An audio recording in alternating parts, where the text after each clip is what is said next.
Hello, everybody. It's really good to be with you today, and thank you so much, Ben, for that warm introduction. I'm really excited to be here to talk about this. This is a really fun process for me to put this together to kind of be reflective about things, about how my childhood affects what I'm doing right now. So thank you. This is going to be much cheaper than therapy. I appreciate you being here to dissect some of my childhood. When Christine and Ben approached me to ask for, a talk around election season about how my sort of personal background affected my research, I started thinking, and a particular story came to my mind. A few years ago, we had a big civic event on campus, and some candidates for office showed up. And the candidates for office were not behaving well, shall we say. They were arguing with one another a lot. They were setting a pretty bad example in front of our students, and they were getting just generally miffed. And so I was talking to one such candidate, and there was a lot of this going on, pointing his finger at me, getting in my face, being pretty aggressive. And I just sort of went into an autopilot mode that I've had since I was a kid, because as a 14-year-old at 6'3", I had a lot of drunk people yelling at me with their fingers out. And so, I did what had become pretty natural by that point, which is make sure that I was calm, taking deep breaths, looking at them in the eye, which I can't really do because you're all dark right now, smiling. That's my mom's chief key concern, is that you just look at them in the eye, smile, listen, be present, and see if you can de-escalate that situation. Just kind of let them have it out, be polite, be graceful, but stand your ground as well. I used my favorite line from my favorite bouncer from our childhood bar, and that is my mother. And she would often tell drunk people who are yelling at us about one thing or another, "Is this how we behave in public?" And that line works especially well on candidates for public office. So this moment ends with, and I'm very nervous, I'm untenured at this point, and we have a new president of the college who's standing behind me, and I'm thinking to myself, wow, FLC Engage is about to get itself shut down because we're just like starting fights in the community. And so, I'm kind of nervous about that, much less so that this person getting in my face. And the person walks away, things go pretty well.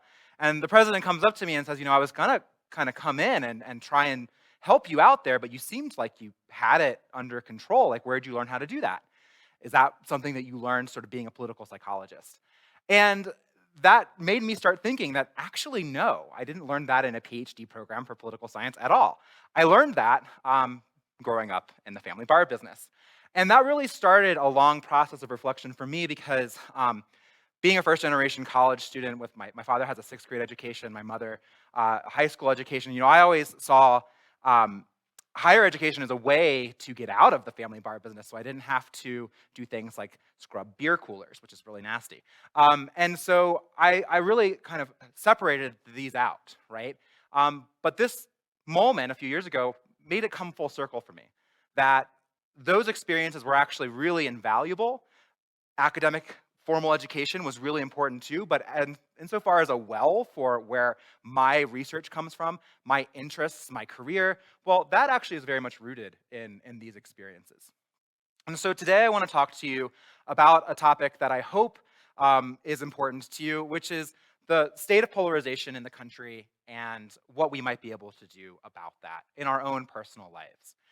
And I, of course, will be sharing some stories about lessons on depolarization or decreasing political polarization from this sort of odd upbringing, because growing up in a bar is odd. And I want to go through some of our best lessons from political psychology, from conflict resolution, from several different fields, and relate them to some basic lessons that I learned as a kid in the bar.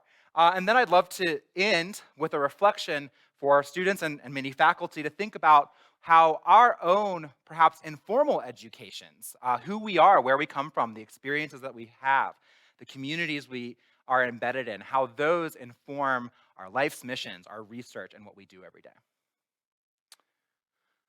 So the research problem that I really focus on, of course, is political polarization. Here we see some data from the Pew Research Center showing just a very large increase in polarization.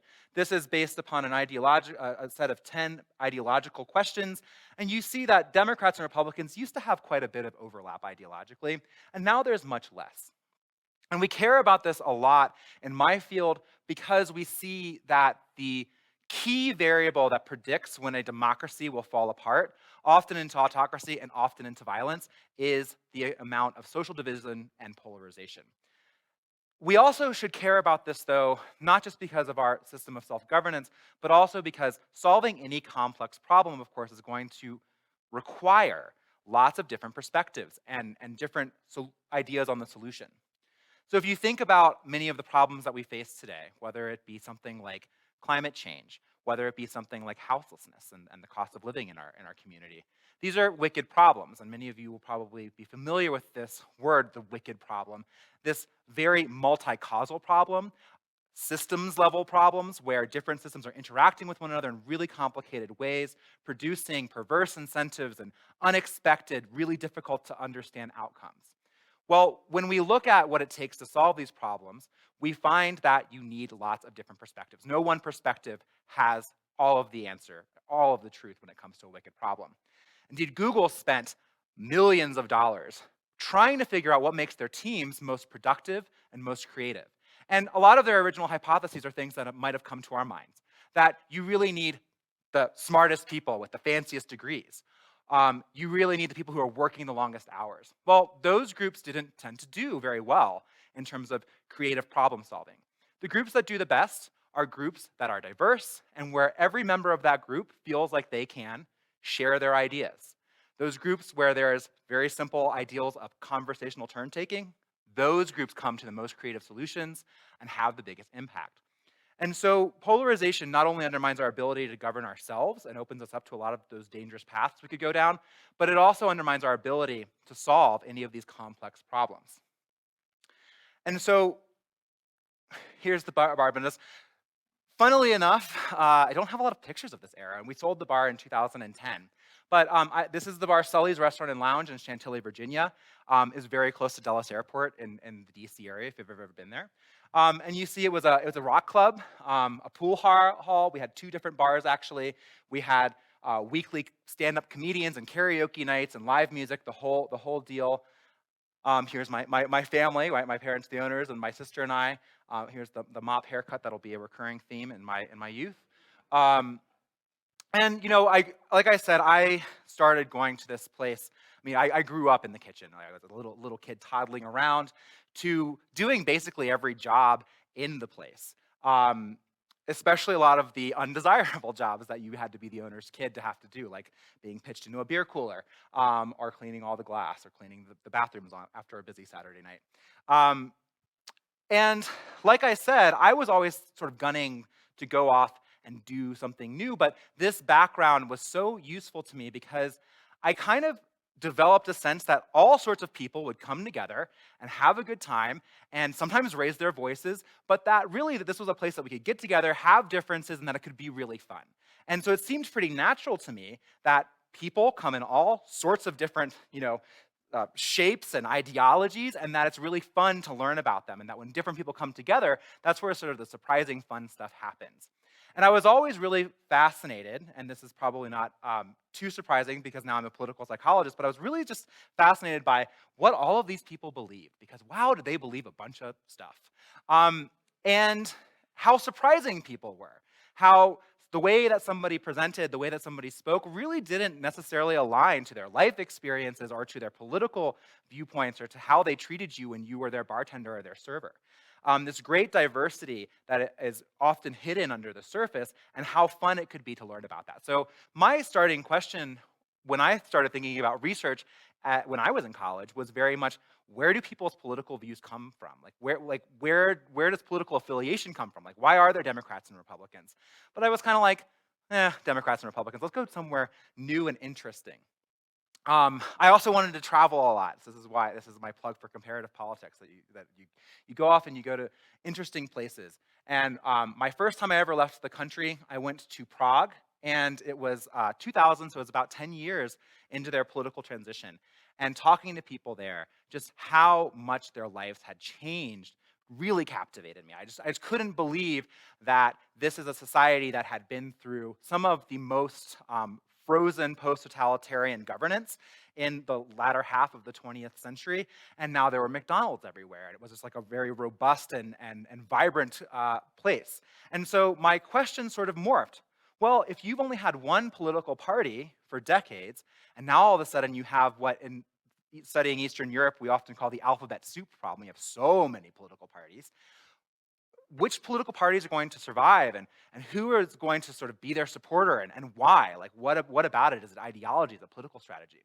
And so this led me in college to major in Russian because I couldn't learn Czech at my small liberal arts college, mop haircut, to go to Moscow in St. Petersburg to study abroad, and decided to move abroad after college to really immerse myself and study this question. Where do people in transitioning political systems come up with their political affiliations? How does that happen?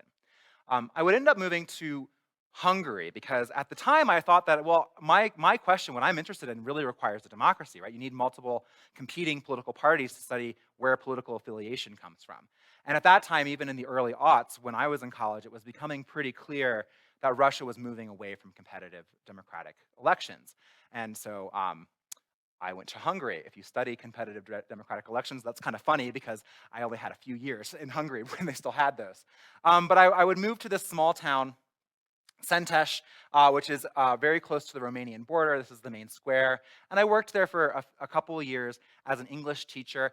But while I was there, what I was really trying to do was just sort of get, if you're going to be a comparative politics scholar, you have to learn like an obscure language, Hungarian, Czech, cool. And then you have to like do field work and really create connections and have ways to do interviews and focus groups and all of these things abroad.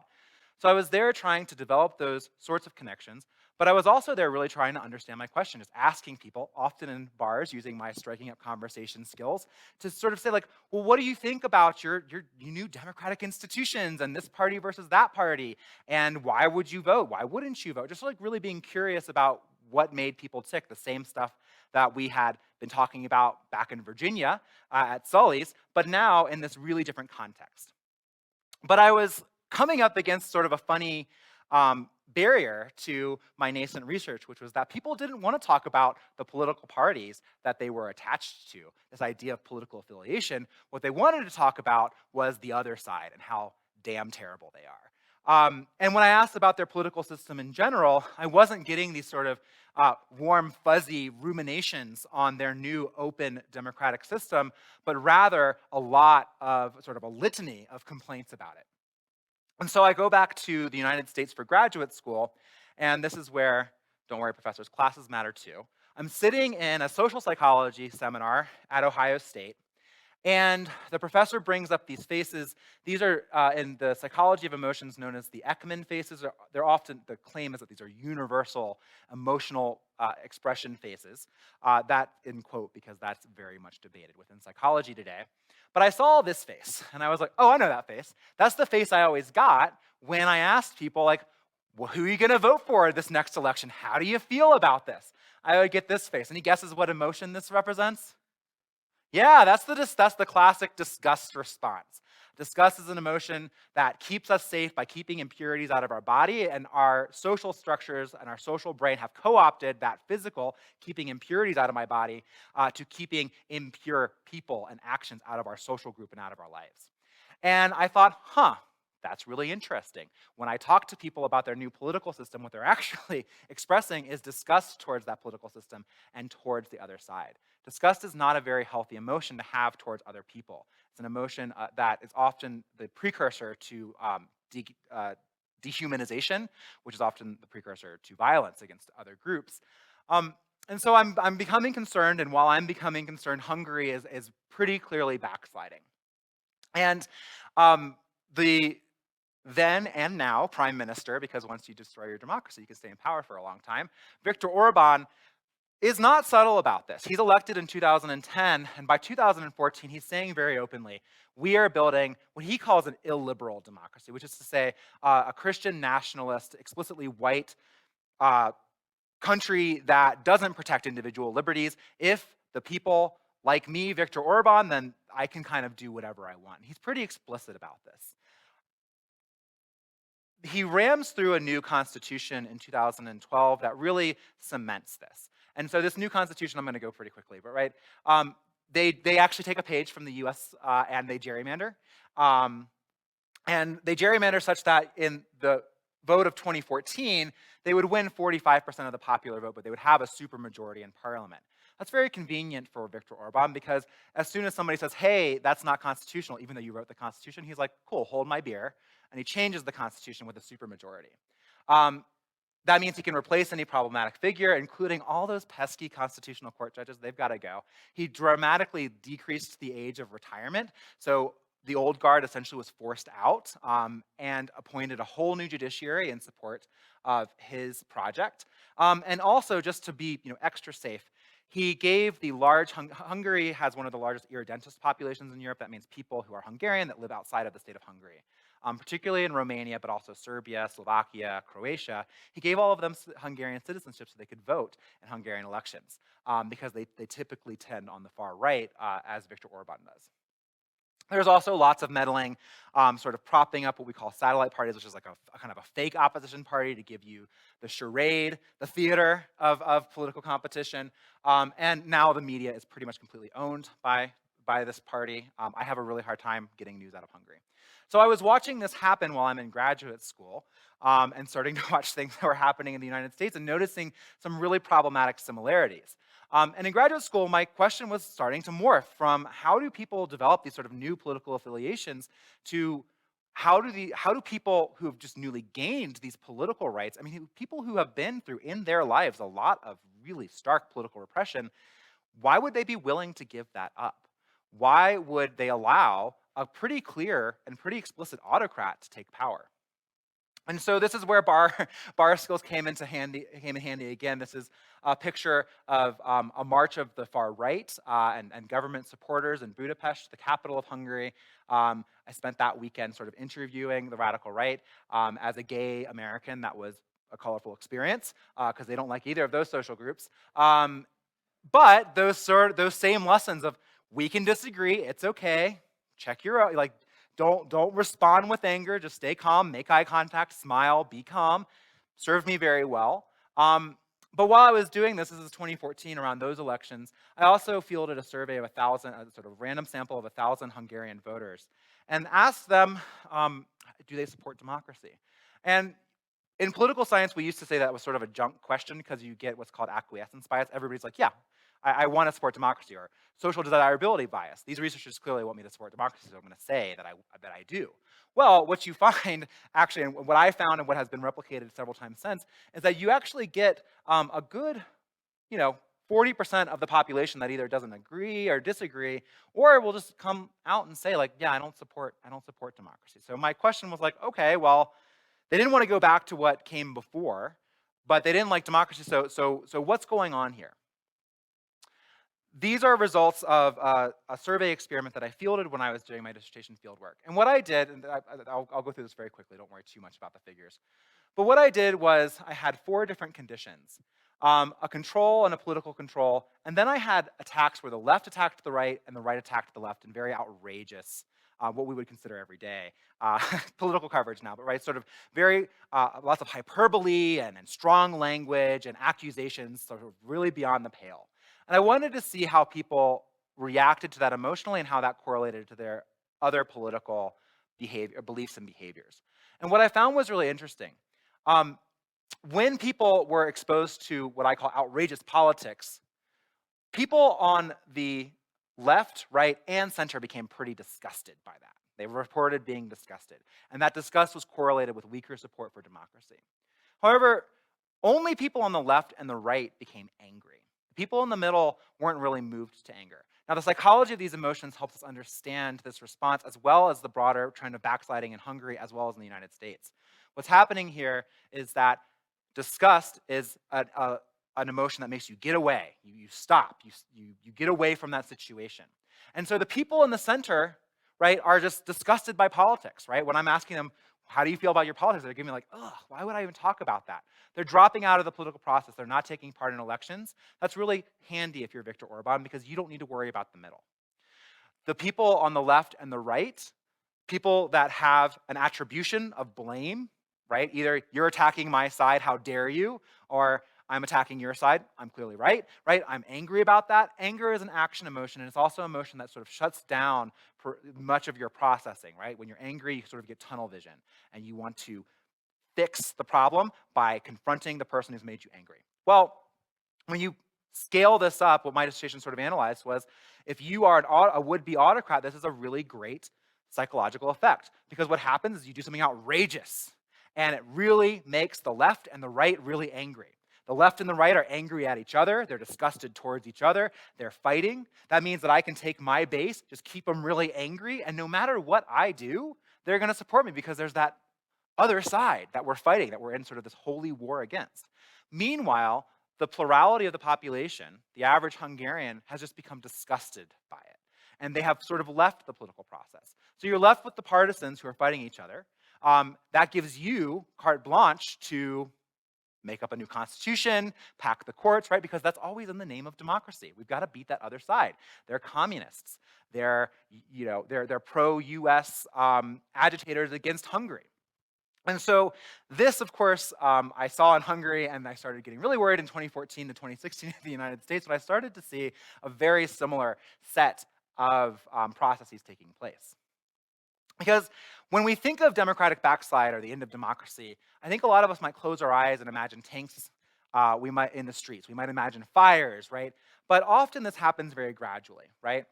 Most of the 21st century death of democracy that we've seen has happened like Hungary. A leader gets into place, they make politics almost like a holy war against the other political side, and then they use that as a justification to seize power.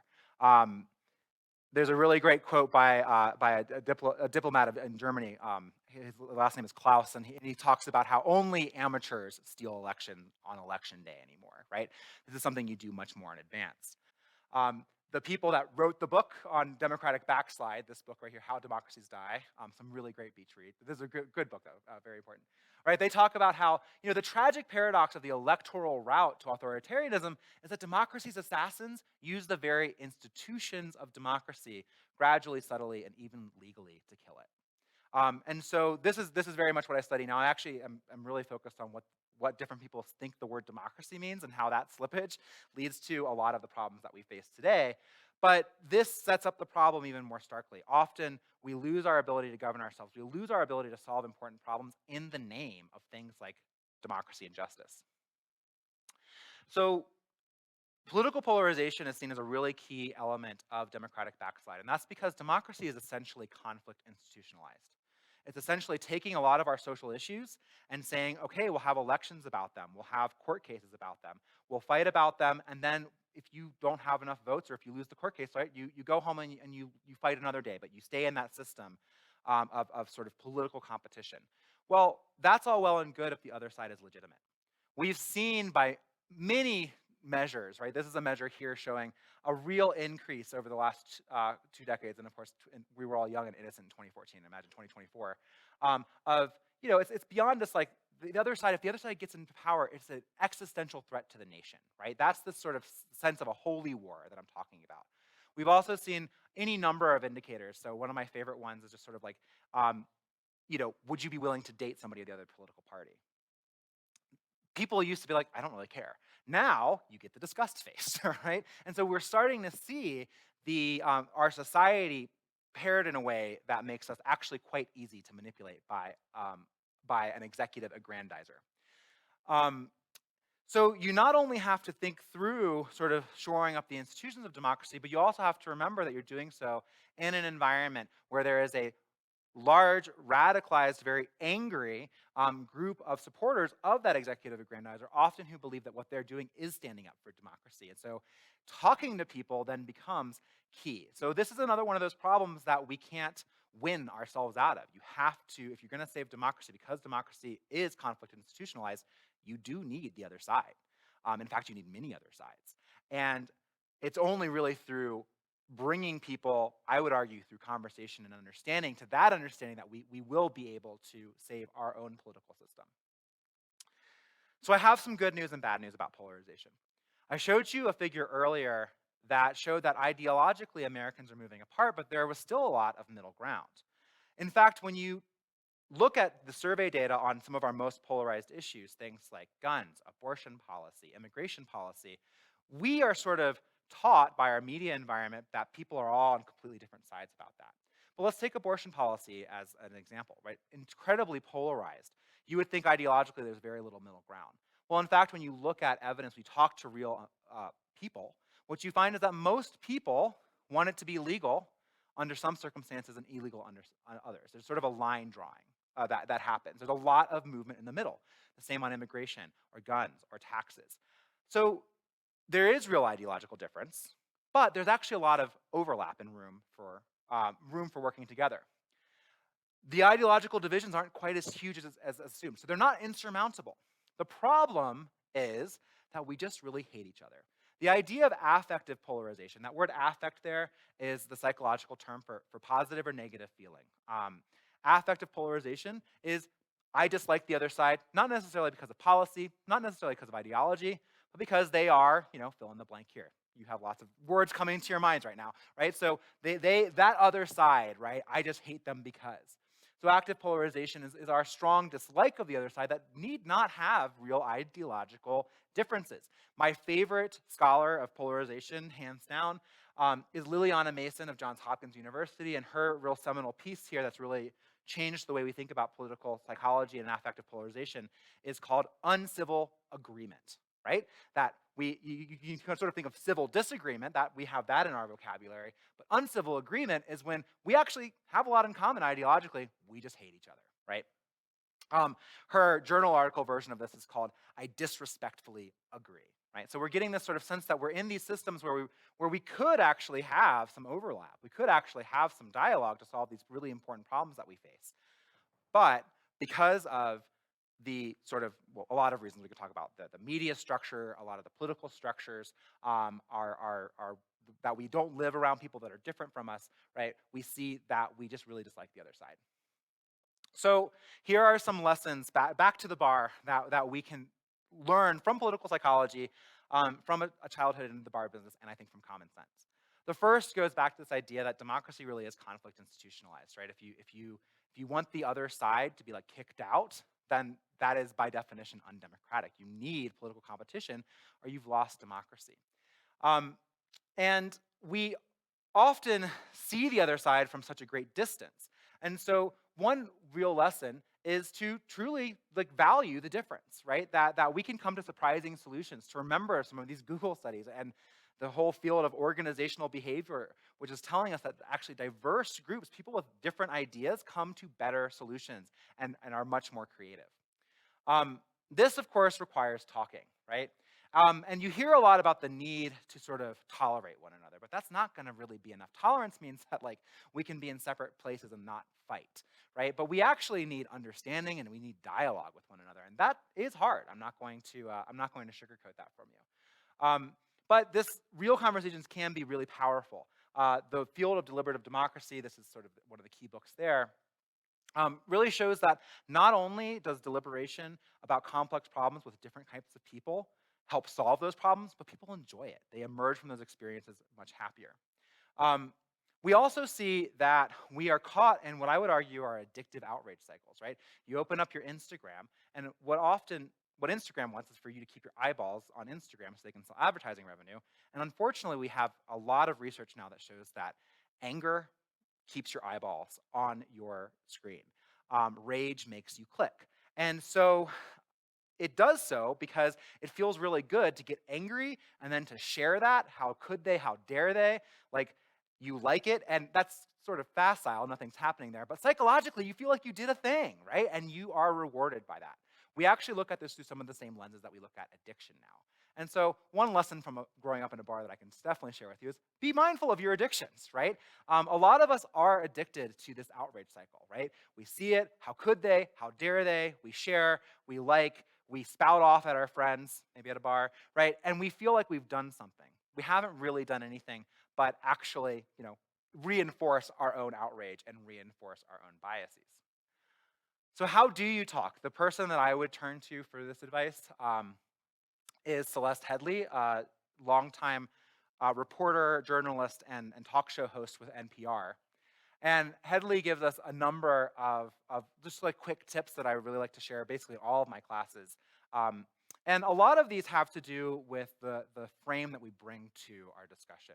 Very often the frame that we bring to most political discussions is that of I'm gonna win, I'm gonna be right, or I'm gonna change your mind, which if anybody figured out how to change people's minds politically, like you're about to win like the Nobel Prize because we don't see that happening ever.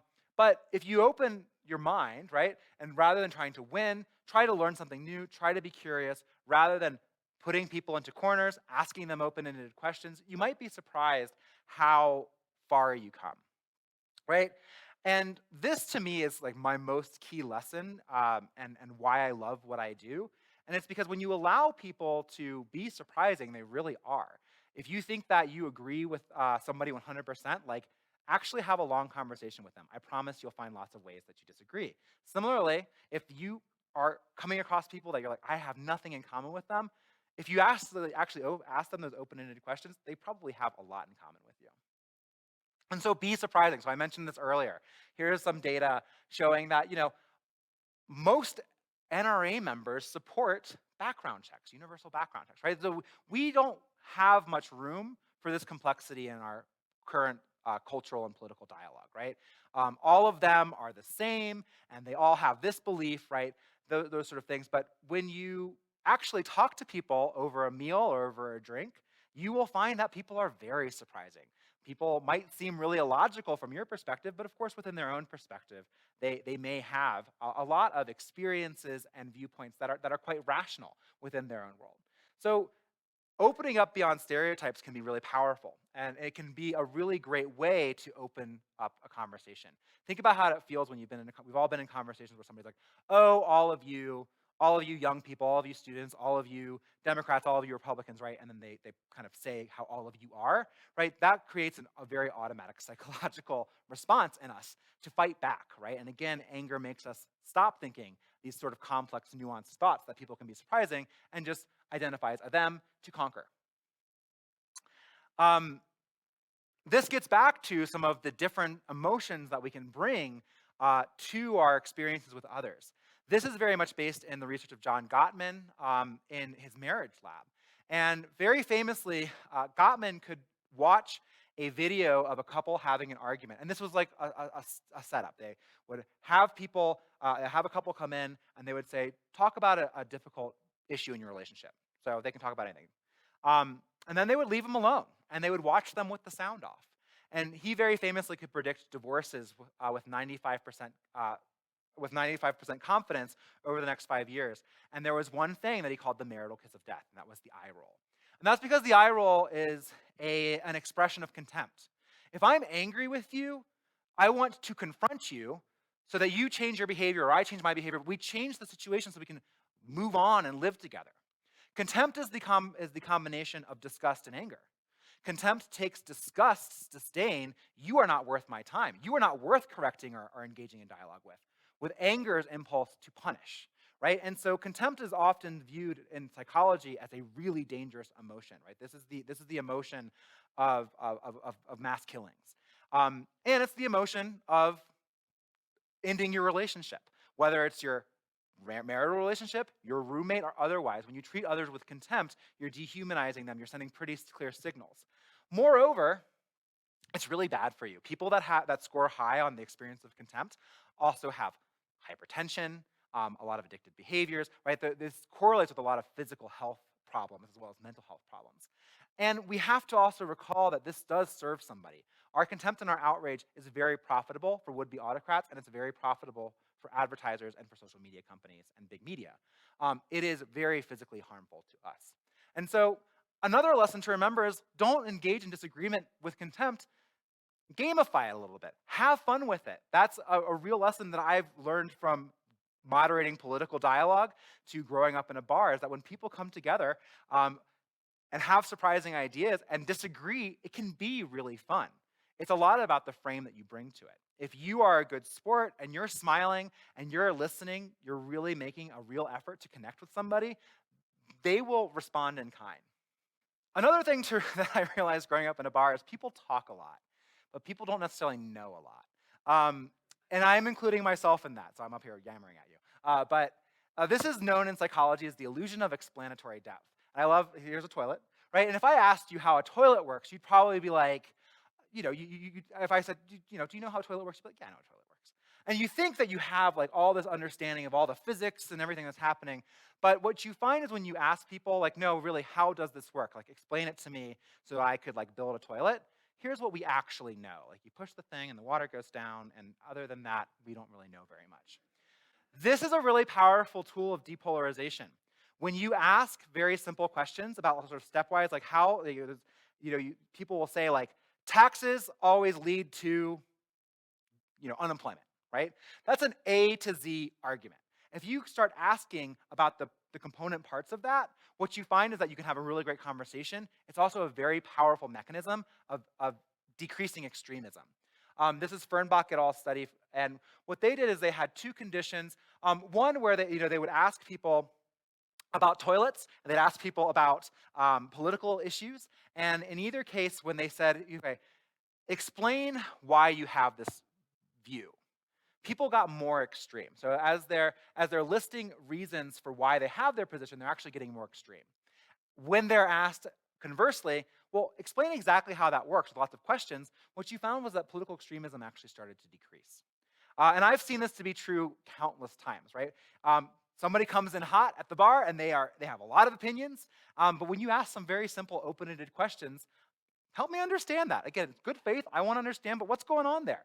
What I'm having a hard time understanding is this, that, or the other, right? When you have that, now, of course, if you're serving the public, you have a strong incentive to like be polite and open up. If you treat others like that, you'll find that people open up a lot more. So the lesson here is that most people don't know very much. The world's really complicated. Immigration and tax policy and gun policy and foreign relations, these are really complicated. No one human brain has the answer. No ideology has all the answers. And again, if we can make some space to deal with complexity together, we can come to some really surprising places. Another key lesson from both political psychology and customer service is how great it can be when people from different walks of life try to solve a problem together. In political science, we often talk about social capital. Social capital is our sense of trust in other people. And we can talk about social capital that can be bridging or bonding. Bonding is my sense of social capital and connectedness to people who are like me. Other lefty professors in Durango, like we have a lot in common. It's easy for us to talk. But often when we're talking to each other, what we're actually doing is probably reinforcing a lot of our own biases. Political scientists and psychologists are really interested in what's called bridging social capital, which is talking to people that are different than you. Atheists and Christians and Muslims coming together to have a conversation about the Constitution and religion, right? You get much better answers, but you also find that that sort of connectedness, when different groups have social connections, is a very powerful medicine against the sort of polarization and rage that tears self-governance and problem solving apart. So you'll hear this a lot, weak ties, this idea of not your best friend, but just sort of like somebody that you know from your favorite cafe or restaurant or a coworker, right? These are really important for people's professional development. Often weak ties are where we get our big breaks. But they also have, throughout history, been really important to solving what seems to be intractable political conflicts. It might be, as Putnam talks about, your bowling friend who you can come together with and understand a problem in a new light. That's why he wrote this book, Bowling Alone, where he's really worried that now we are more atomized. We're not going to bowling leagues. We're playing bowling on a game platform. And you're having a good recreational time either way, but in one condition, you're not creating the sort of social ties with different kinds of people that can improve your own life and improve our shared civic life. So I'm wrapping up. Um, another reminder to be open-minded, right? And that we're in this together is the real danger of only believing what you want to believe. The best scholar on that for my money is Timothy Snyder, and writes this great short book, 20 Lessons from the 20th Century. And he really talks about how, if you give up on the idea that there's a truth outside of your own view, you're making yourself so easy to manipulate by media elites and by would-be autocrats. As he notes, You submit to tyranny when you renounce the difference between what you want to hear and what is actually the case. I think we see that happening in our country today. And so remembering that we're in this together is really important. And remembering that there could be hard truths that we don't necessarily agree with or like, but we should still be receptive to them is very important. Finally, most of the time when we deal with politics, we're dealing with it on this national level, as if you and I have some direct input onto what Mitch McConnell and Nancy Pelosi do. That's a function of sort of our media environment in which we're in. There's a lot of studies that show that when we view politics as sort of this national competition, it really undermines our ability to solve problems. But people who take part in civic associations and local governance, volunteering on a small basis, develop a sense of civic capacity that's really important to the survival of democracy. They create those weak ties. They have a much higher capability to deal with sort of the complexity of politics, which is that sometimes you have to deal with people that you don't agree with. Acting in your own community at a local level can be incredibly powerful. And people together who are different can come up with very surprising answers to difficult problems. So my last lesson is really that when we talk about politics and behavior in general, our first inclination is to talk about other people's behavior and other people's political mistakes. We all know what it's like to feel stereotyped by, to feel backed into a corner, right? And that's not a place where we are doing a lot of growth and learning necessarily. And when we back other people, when we try to convince people, when we try to be right, when we try to come out on top, what we're actually doing is setting off a vicious cycle, a sort of one-upsmanship. I come at you being like, I'm going to convince you. And then you're like, no, you're not. I'm going to convince you. And that creates a cycle. A lot of our understanding of relationship dynamics, of political polarization, and indeed of the development of violence has to do with what we call escalatory cycles. Uh, you take one step, I take another step, and we kind of get caught in this vicious cycle of mutual outrage. Well, if you can control yourself a little bit and de-escalate that a little bit, it's pretty amazing how much that takes the air out of the person who's pointing their finger in your face. This is my big lesson from my mom. She's like 5'5", and this big hulking biker is yelling at her, and just by being calm, he kind of starts to feel ridiculous. Whereas if she yells right back at him, right, he yells right back, and who knows where that'll go. But if you create a little sense of calm, that I'm here, what's happening? What is going on? Asking good faith, open-ended questions in a calm manner, it's pretty amazing the effect that you have on the other person. So the lesson is, look to yourself first. You're the only person that you can change. But in changing yourself, you have really profound influences on the people that you're surrounded by. What is known in psychology as social influence. We are very profoundly and often subconsciously affected by one another. So I'm really looking forward to your comments, your questions, and I'd love to hear thoughts on how your own background empowers you in surprising ways.